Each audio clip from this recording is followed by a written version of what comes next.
go to you.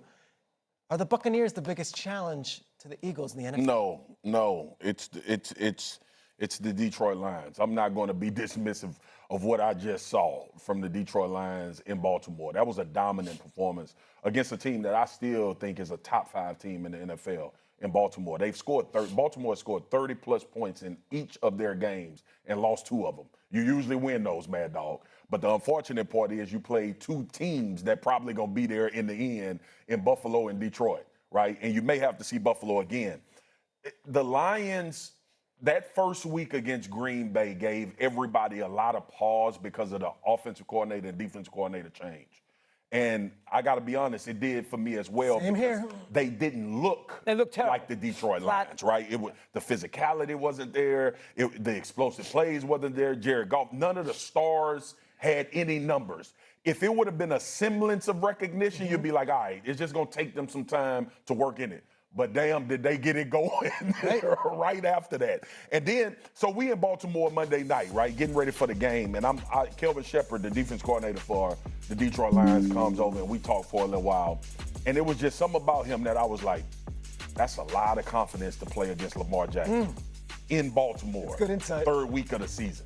Got a lot of confidence. I said, how is Aiden Hutchinson doing? He was like, he's 100. That was his answer. He's 100. And it was just that aura that they built, that Dan Campbell has built, is back in Detroit. Now, I don't know if it was ever lost, but it looked like it in week 1. That's going to be a dominant team, and I wouldn't be surprised if Detroit represents the NFC in the Super Bowl. Still got Philly number 1, because Philly has won so many games and figures out ways to win them.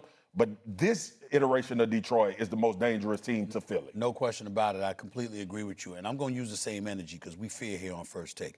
I was all over John Morton, offensive coordinator, after week 1 because I'm like, listen, Jameson Williams, Amon-Ra St. Brown, Laporta, Gibbs, Montgomery, Goff. You have all the pieces in place that you had over the last 2 or 3 years when Ben Johnson was there as the offensive coordinator. You can't go out there and wet the bed in the opener against the Green Bay Packers and look the way that they looked. So I was calling them out. Just like I called them out, now we got to give him some love. No doubt. He's the right man for the job. He's showing that he's proven that Dan Campbell made the right decision by letting him succeed, Ben Johnson, even instead of Eggstrand, who we looked at in week 1 for the New York Jets as the offensive coordinator, and we like, did you pick the wrong dude? Well, that didn't happen.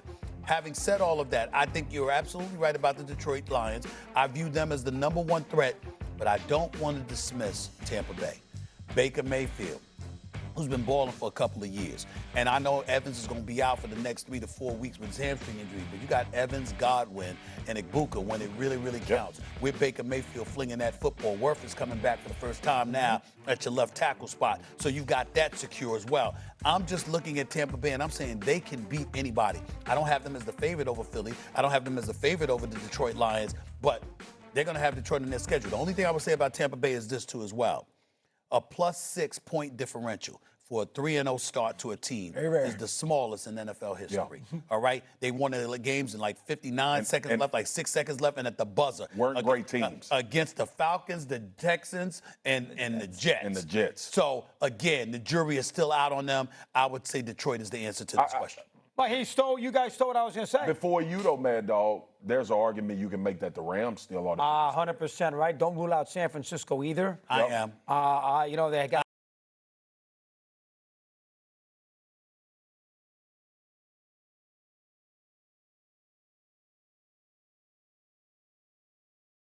and 2 of them they could have won. I mean, the first game they got killed.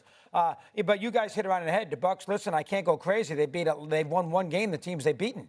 They're 1-8. Atlanta and the Texans and, of course, the Jets. So I can't go too crazy.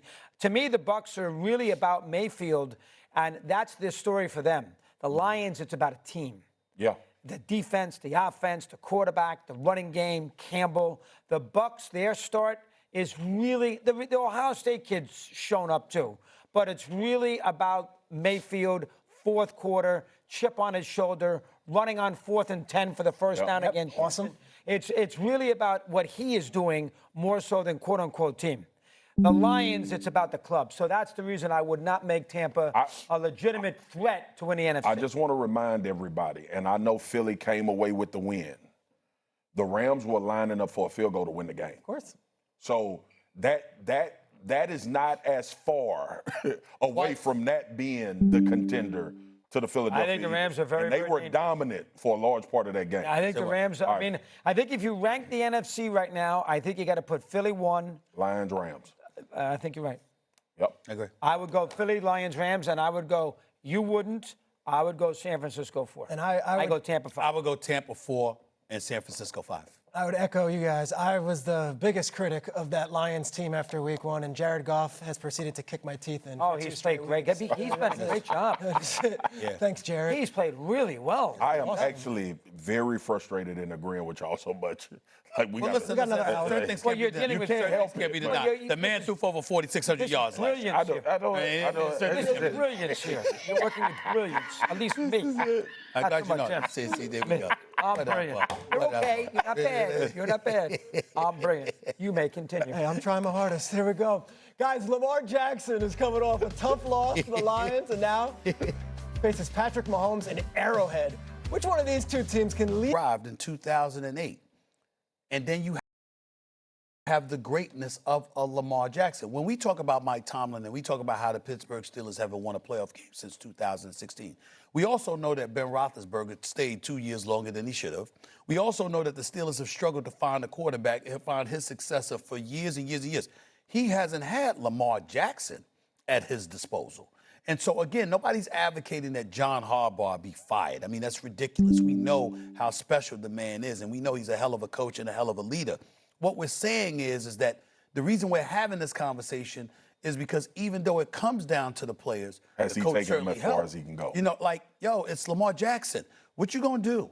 I mean, do you realize that even though John Harbaugh is a Super Bowl champion, let's go back to that Super Bowl. That's when the lights went out. Mm-hmm. You know, they were rolling. Lights roll out. San Francisco, his brother, coaching the opposite team, the coach of San Francisco, they come roaring back. And everybody believed San Francisco just ran out of time, even though Ray Lewis and them brothers will have something to say about that, okay? You're looking at something like that, and you're then looking at John Harbaugh, and you're saying, what else? You got Lamar Jackson, at some, just like Sean McDermott. Him and Sean McDermott are the two guys we're looking at, because you got Josh Allen. Stephen A. What's up? But that's my point. At some point, don't the players have to take responsibility for a 4-7 playoff record? I agree with you, but let's point it out. Remember, when we're talking about Sean McDermott, what did I say Monday night? Don't let it be you. Yeah. Don't let it be you. It was never Josh Allen. We didn't look at Josh Allen in the playoffs for Buffalo and say it was because of him. We got to look at Sean McDermott. Yes, we looked at Lamar Jackson because you've beaten Ryan Tannehill, you've beaten a rookie in C.J. Stroud, you've beaten an aging